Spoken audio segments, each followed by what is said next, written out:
If you want to learn more about effective management, head over to madssingers.com and sign up for my free management training. Welcome to the Mad Singers Management Podcast from madsingers.com, where entrepreneurs and business managers learn and share. If you like the show, don't forget to leave a review. Hello and welcome to this episode of the Mad Singers Management Podcast. Today I'm joined by Neel. Welcome to the show, man. Thanks, Mads. Good to hear from you. Neel, a few people around the world still don't know who you are. Would you mind doing a little bit of an introduction to just make a few, sure Mads. they now do? A couple here and there. Sure. My name is Neel Parekh. I run a company called MaidThis franchise. It is a local cleaning service mainly focused on vacation rentals like Airbnbs. We're based in California and now we're franchising across the U.S. So I've been running the business for about 7 years, 5 of which has been while on the road and remote. So our operations team is remote, but of course the cleaners are local. And yeah, that's our company structure. Excellent. And vacation rentals and Corona, that sounds difficult.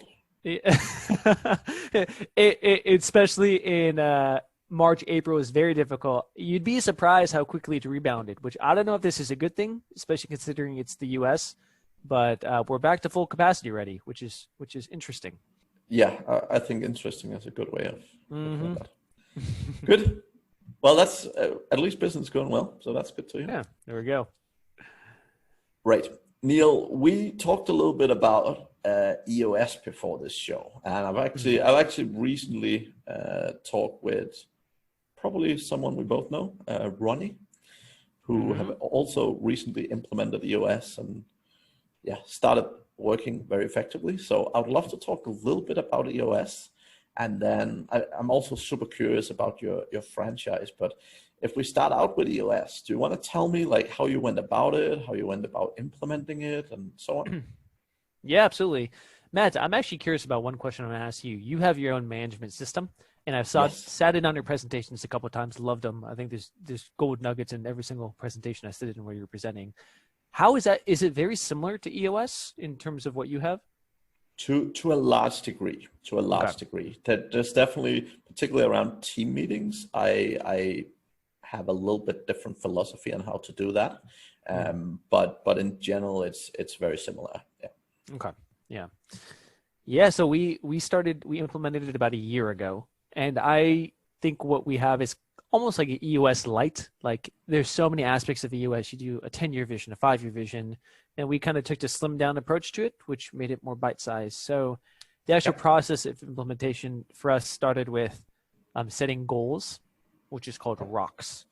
So every quarter, our management team sets goals of what we want the company to achieve based on an annual vision. So we said, hey, these are the main goals for this quarter, which are called rocks.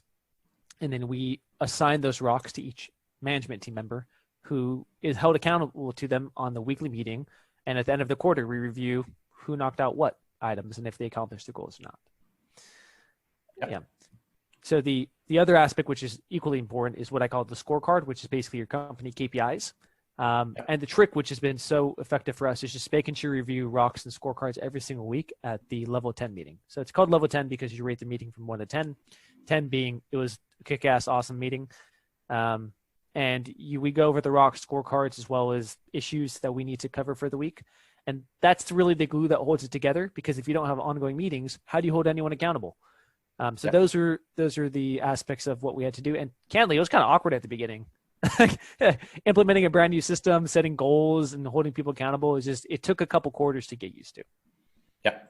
Yeah, I think, I mean, for most people, and honestly, that's the same. Like when people go to my training and sort of the way I do things, I would say it's generally similar. Like it does take a little bit to get used to, right? Because obviously most people have been doing something, it have worked, right? Like they still have a business, so it haven't totally failed.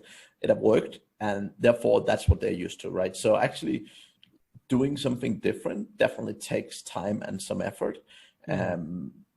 I'm very curious, like how long did you feel it took from you guys said we want to do this thing till you felt it was sort of properly implemented the way you're doing it now? 2 quarters, meaning half a year. Yeah. Which sounds like a long time, and it is. I think it's just when you change a process to something, it's going to feel forced at the beginning, which is unfortunate, but it is the reality of it. So it's your job as the leader to drive it because that's what's going to help the company. And at a certain point, people become used to it, then it becomes normal and standard. And the beauty now, which is like a year later, is now my operations team and sales team have implemented level 10 meetings within their own staff. And you can't force that, right? You need them to get buy into it, make sure they understand it, then they could implement it within their staff. If I try to force them to do it, it doesn't quite work. Yeah. And that's actually, so one of my absolute biggest pillars is basically doing one-to-ones with staff members that you work with, right? Staff members that report to you. And it's a little bit the same thing. The best way to teach your people how to do it is to do it with them, right?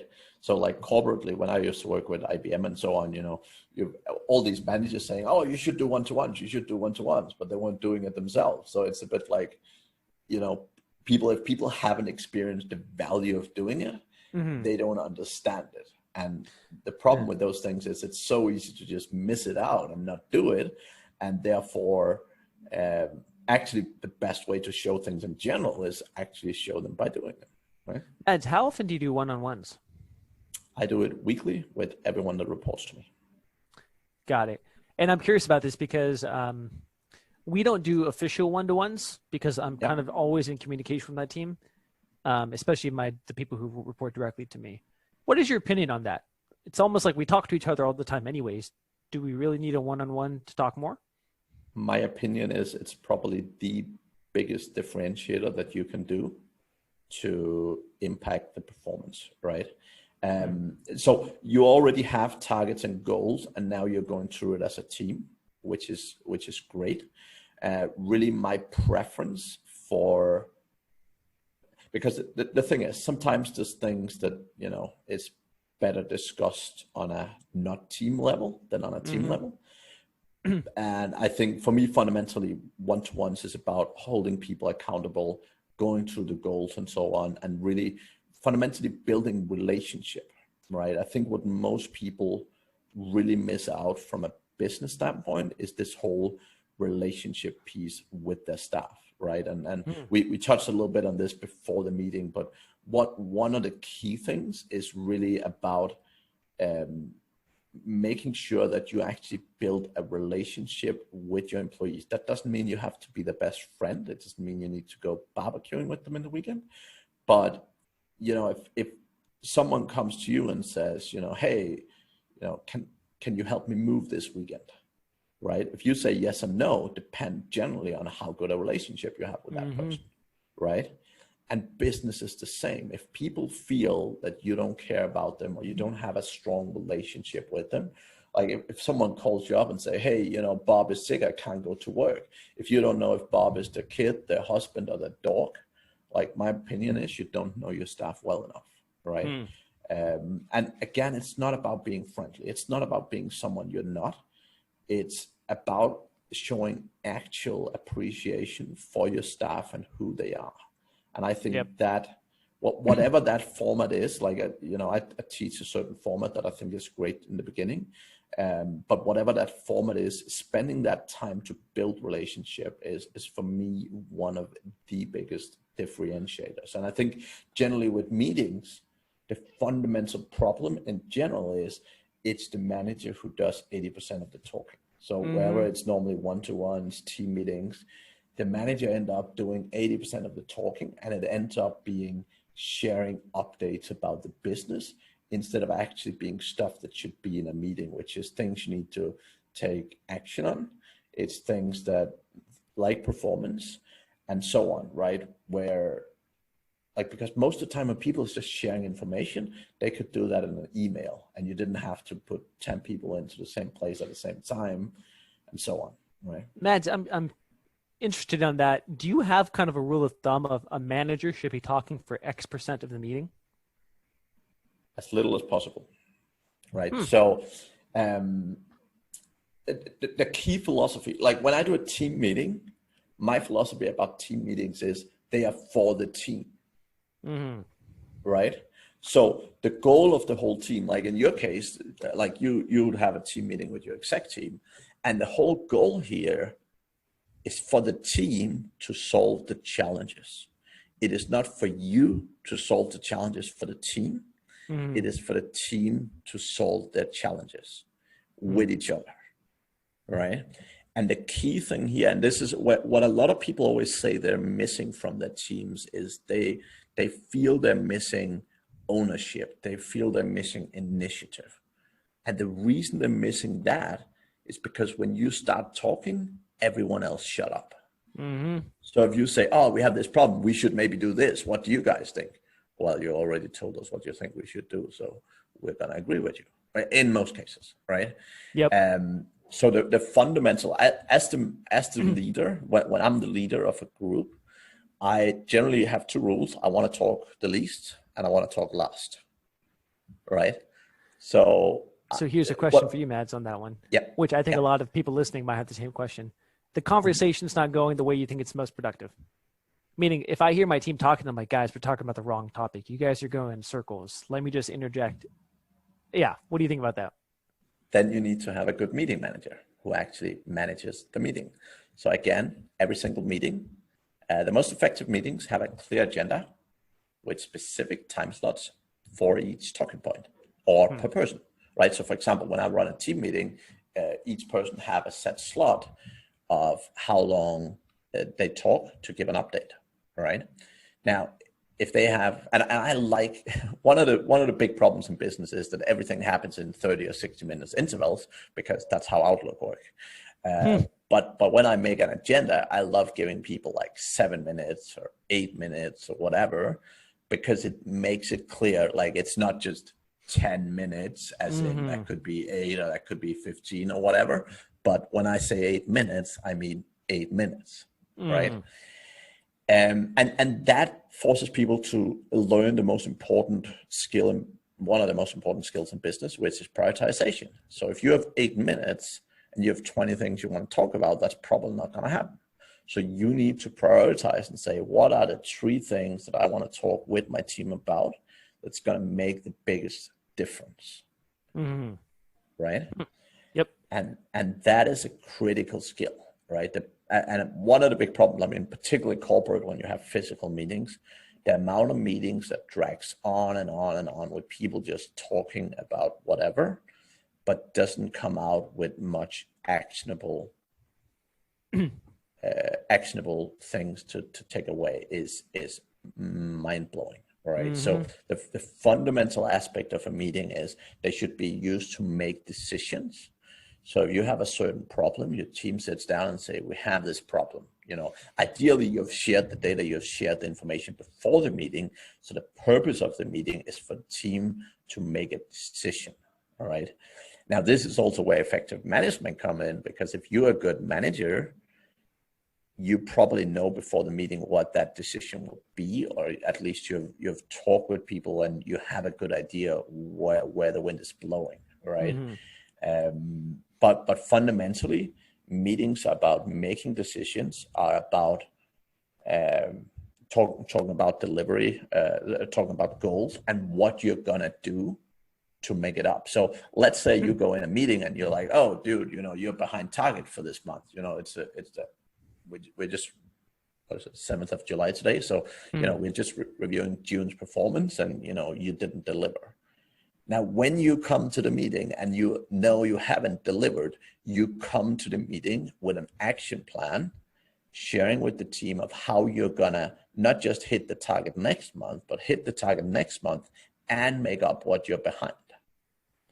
And if you do need any help and support from the rest of the team, that is the time to ask for that, right? Because one of the key things for me when you're having a team meeting, the key thing for me is it is the best time for a team to share resources, to share ideas, to share, you know, optimizations. One of the key things is in most businesses, one person's area of responsibility doesn't really understand how it impacts others. Right. But when people start talking, maybe you say, oh, you know, we've got so many new customers, we're struggling with onboarding, and, you know, we always need to go back to customers and get this information. You know, maybe if you guys in the sales team could actually ask this stuff up front, our job would be a lot easier. It could be sharing of resources. Like it could be saying, we had someone leave, we're currently understaffed. If someone else in the business maybe have someone who is less busy, maybe that person can support for a while. But the fundamental mindset for me is that a business is never successful if anyone fails. So, if sales succeed but operation can't deliver, you suck. If sales suck but operations is amazing, you still suck. You fail, right? So the fundamental for me is for your team to work together to make sure that everyone delivers their goals. That is the essence for me of having an effective executive team, or really effective team at any level, right? I feel like that's it's a fine line, especially on the corporate line, because a lot of people know different departments aren't working together well. That's why things fail. The solution, we'll just have a meeting and it'll get cleared up. That's not the reality of the situation, right? Unless you have an effective meeting tied with that, it's useless. You're just wasting time. And I think that's what a lot of people in the corporate world especially do. You just have a meeting to think it's going to solve it, but that's not the case. I mean, a great example, I worked with a big company at one point that they were doing a new product launch. And so the marketing team was doing a big product promotion, right, for a specific product. And they blew up this campaign, and it cost them about, I think it was 16, 17 million or something. Wow. So like a huge worldwide campaign. And the product was out of stock. They had marketing and sales were looking at it and they'll say, there's huge margins on this product. Let's push it. Like, let's invest everything. Let's push this product. They never check with the supply chain to see, well, do we actually have this freaking product in stock? Right? Jeez. Now, that is a great freaking example of people not talking to each other, right? Yep. So again, the key thing with having a team meeting at every level, like from your point of view, when you're looking at the top, the key thing with having those team meetings is getting people to work together. It's not just about understanding, but it's about how can we ensure other people's success? Because as I said, like in many businesses, and particularly larger businesses, my feeling is the problem is that people are incentivized to do well, particularly if other people are not doing well. So if I can sit over here and says, well, I did my job, sales did freaking amazing. We blew our target out of the water, so everyone else sucks. Right? Now, in the corporate world, that is in many businesses a good thing. In my opinion, that freaking sucks. If you blow over your target significantly and your colleagues miss their goals, you have not been doing what you're supposed to do, which is help your freaking colleagues, right? Yep. And I think that is the mindset that I generally try and manage with, and that is basically the sort of the framework of my system, because I believe that when you teach your management team to work together, and you can do this with incentives, like you could say, hey, if everyone hits their goals, we all get an incentive. Right. If any of us fail, no incentives. And then you can sit back and say, oh, I did my shit, you suck and all that. But really in a business, you want to work together. Like, yes, you probably have people who are better than others, but that's not the point. The point is for the business to succeed, everyone needs to succeed. And I think the core of that, even before the meeting part, is making sure you're onboarding the right people. The right people who rally behind the company's message, rally behind being a proper team member. And if you have those right people in mind, they're looking out for the other person naturally. You don't necessarily need a structure to do it if you have the right people at the beginning. Obviously, a structure is needed to enhance what you're doing. But that's, I think, what we found is just the motivation comes from having good people. Like our team member, I love them. Like there's really good people, and I think they don't want to fail the other person. That's why they're doing what they're doing. It's almost like you don't need all of the structure if you have that base. On the other hand, we've also just implemented a profit share program. Yet to be seen how effective it is on incentivization, because we implemented it earlier this year. And I have a feeling it's something like us implementing EOS, where it's going to take a couple quarters for people to get used to the fact, there's money coming in from a profit share.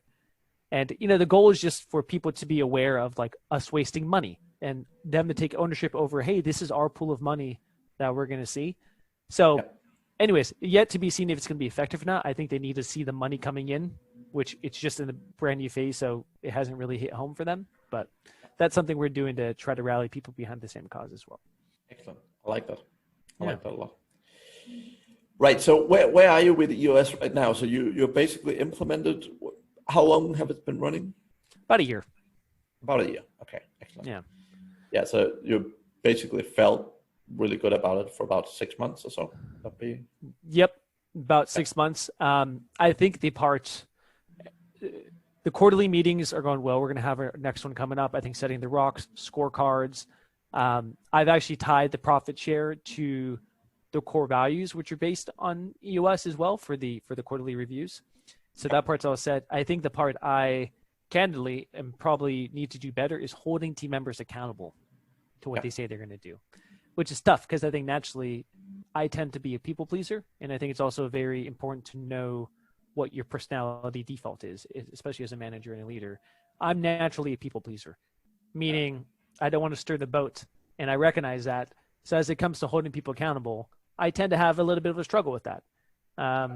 And so that's where I think having a nice system, which automatically holds people accountable, is very helpful. But that's still something I'm working on. Yeah, and I think, I mean, definitely, again, this is where, for me, team meetings are critical, right? Because it's not just about people keeping each other accountable, which it also is, but I think it's really this, when you have a bunch of colleagues sitting around trying to help you, like, you don't want to fail them either, right? And the fundamental here is that different people are motivated by different things. And this is one thing that a lot of business owners get really wrong. Like, it's not like everyone's motivated by money or everyone's motivated by whatever. People are motivated by different things. And the more different motivational levers that you can push, the more likely you are to hit the ones that, basically hit the entire team. So for example, the bonus structure you're doing will work really, really well for some people. And some people will be like, oh, well, I don't really care too much. I'm happy the way I am. Yep.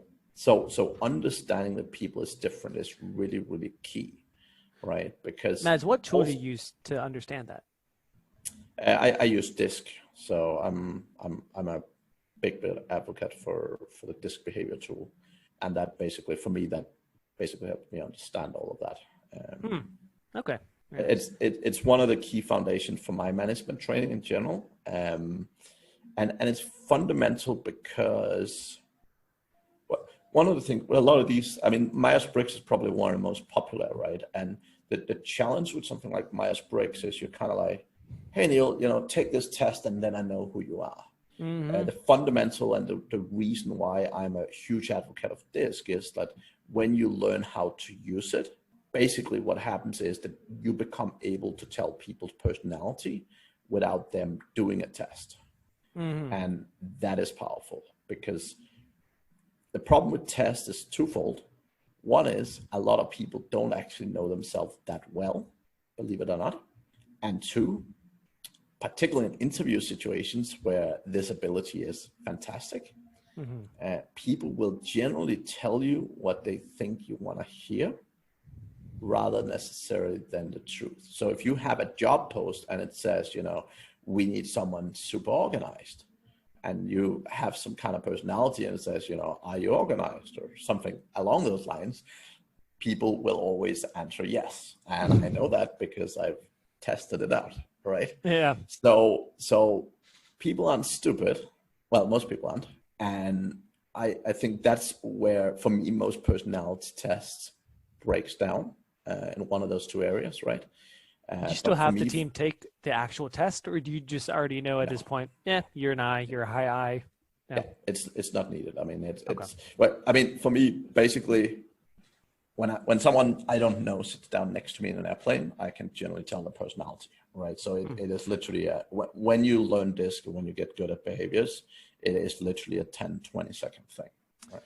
And Mads, at that point, do you also know what type of incentive they're incentivized by, whether it's money, whether the disc analysis Yeah. to place. Okay, interesting. Yeah, so basically the sort of four fundamentals. So high Ds, and again, a little bit sorry for people who don't know this, but basically four different personalities, D, I, S, and C.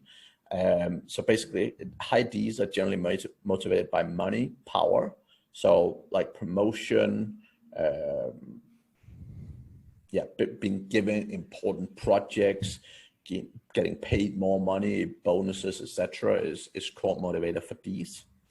The higher Is are generally motivated by eyeballs. So that means attention, meaning, if you like, for example, if you do like the worst employee of the quarter and you give it to a high I, and they'll be like walking on stage or whatever in front of your whole company and yeah, I was the worst performer. They love the eyeballs so much that even if it's, let's call it negative attention, they love it.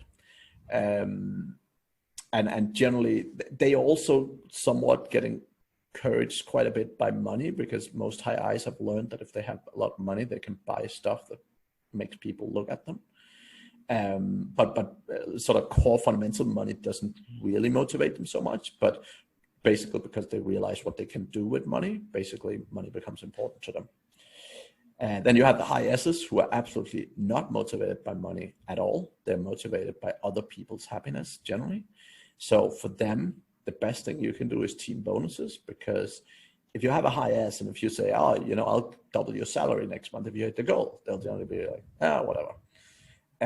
But if you tell them, I'll give the whole team an incentive, if the team hits the goal, they don't want to let the team down, and they don't want to be the reason why the team doesn't get a bonus, right? So for high S's, team bonuses are the most effective.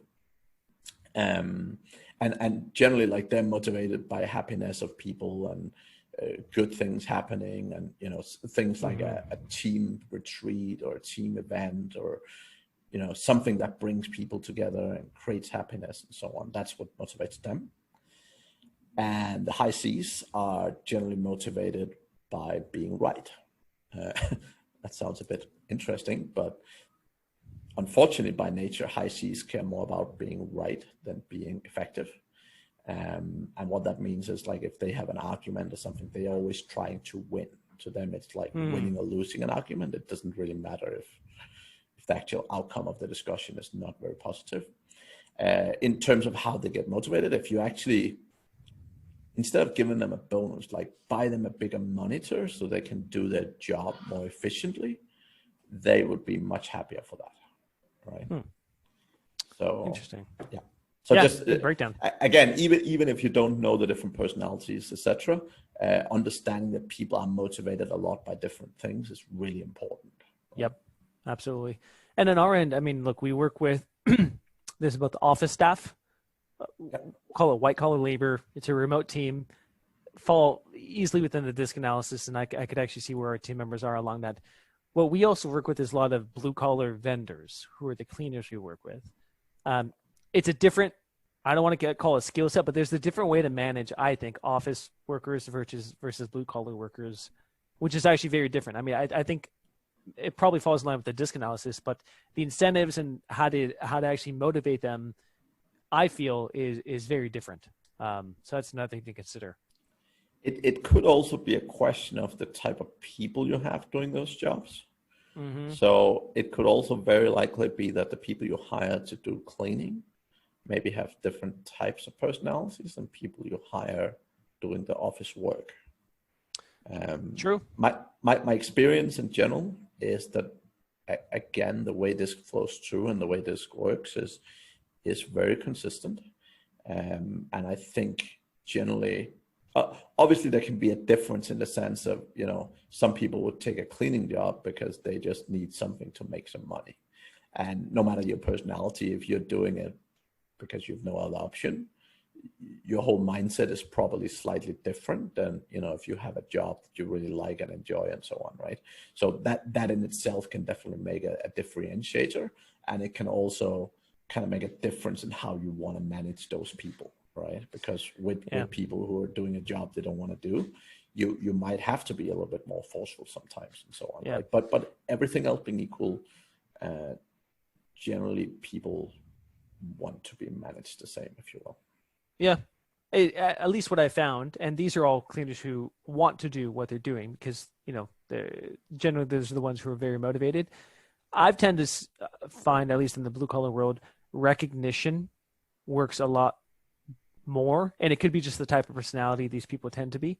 But recognition and money seem to be the highest motivators, at least in this crowd from what I've seen. Praising someone seems to be significantly more effective with blue collar as opposed to it might be for our office staff. I don't know why it is. I think possibly it's just because many of these workers tend to be underappreciated in general. If you show appreciation, you can get a lot more out of the workers than normal. So I think that's a big piece of it. Yeah, I mean, I think in general in the world, people seem to be underappreciated, right? So I think that's definitely a very good point. I think as well though that it sounds to me a bit like it's more a personality thing. So when you're working particularly high Cs, for example, don't really care much for praise. Like they like sitting down, working through things, doing things, getting things done, and they don't need an Employee of the Month award, and like they don't really care about those kind of things very much. Right. Whereas it makes a much bigger difference to others. Like if you're looking at a team of developers who are typically high Cs, you would see majority of those praise doesn't do a lot for you, right? Or accountants and the likes. Whereas if you're working with a sales team or like even a pat on the back for a sales guy saying, "Hey dude, great day," like even if it wasn't, like that goes a long way, right? Because they really appreciate that type of feedback. So I think it could be a good mix of both personalities and so on. Agreed. So, but that's cool. And you also told me, which sounded very interesting, you're working on a franchise model with this. Do you want to tell me a little bit more about that?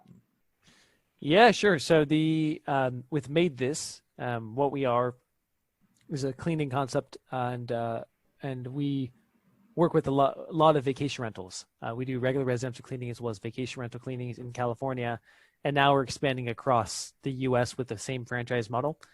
It's a work from anywhere concept. So I've actually been traveling for about 5 years while building this local company. So it's kind of what I call a remote local company. And just honestly trying to revolutionize the franchise world. I feel like it's a very old school industry. A lot of our competitors are, in my opinion, quite old school. And if you look at what we're doing, especially for a market like cleaning, and doing it in a work from anywhere way, it's kind of, someone called us the millennial franchise. So I guess we'll go with that for now. And just expanding across the U.S. and finding like-minded people to join us. Excellent. That sounds interesting. And what are typical people who get involved with that? Sure. So, I mean, we just launched, so we're still vetting a lot of different people. We're probably going to hand select just certain people to target certain cities, which are very ripe for disruption.